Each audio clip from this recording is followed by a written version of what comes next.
This is ArcaniA Gothic 4, and it's called that because it's the fourth game in the Gothic series. What we were aiming for in this game is to make sure that that ArcaniA was more accessible than the previous Gothic games, which were pretty hardcore and popular in Europe, but not so popular in North America. Some of the ways that we've done that are we've added a mini-map and quest markers, which granted we didn't invent, but we realized that those are some of the things that a modern RPG needs to have. Some of the other things we've done is we've made sure that we've added a very intuitive combat system. We're using a 3-button combat system. So one for melee, one for ranged, and one for magic.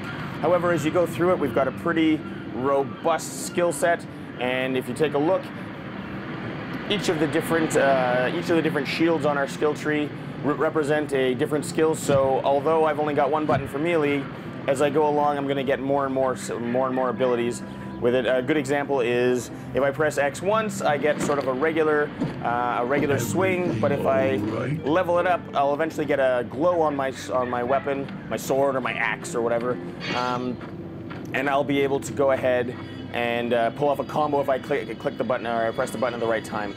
So one of the things that we try to do is make sure that Gothic is a very immersive world. So this is the island of Fesher, and here we are at the local blacksmith. You can see the blacksmith's actually working away there. At the same time, you can see that we've actually populated the world realistically. So we've got a cart here with a busted wheel, and you can actually see there's the busted wheel over there. Again, the idea is that we want to make sure that the world is as immersive as possible. So one of the things we've done, another thing we've done is this game is actually a free-roaming open world, which means anywhere you can see, you can go. Of course, you've got to make sure that you open it up via quest first. Speaking of quests, what is it you're doing behind my back? So what we've got here is the first set of quests on the tutorial island. Learn something. I'm going to go ahead and skip the dialogue. And the quest path that we start off with is, I desperately want to marry my girlfriend, and I felt that I need to talk to her father first. I'm going to walk over here, and she's going to yell at me a little bit because I forgot to mention that to her. Test me. There you go. So her father has told me, okay, well, you have to go off and you have to, you've got to do 3 quests because it's a family tradition. One of the things that separates Gothic from other RPGs is that the lead hero is always a smarmy guy. He's a little bit sarcastic. So when the father says, hey, you've got to go off and you've got to do... Sorry, Shepard. And you've got to... you cross the bread. You've got to go off and you've got to do 3 tests so that I let you marry my daughter. You say, of course, 3 tests. It's a family tradition. Because just like you don't believe it, neither does the character. Okay. So what we've tried to do is, even though it's an open world, we wanted to make sure that if it's going to be open, you're going to want to go places.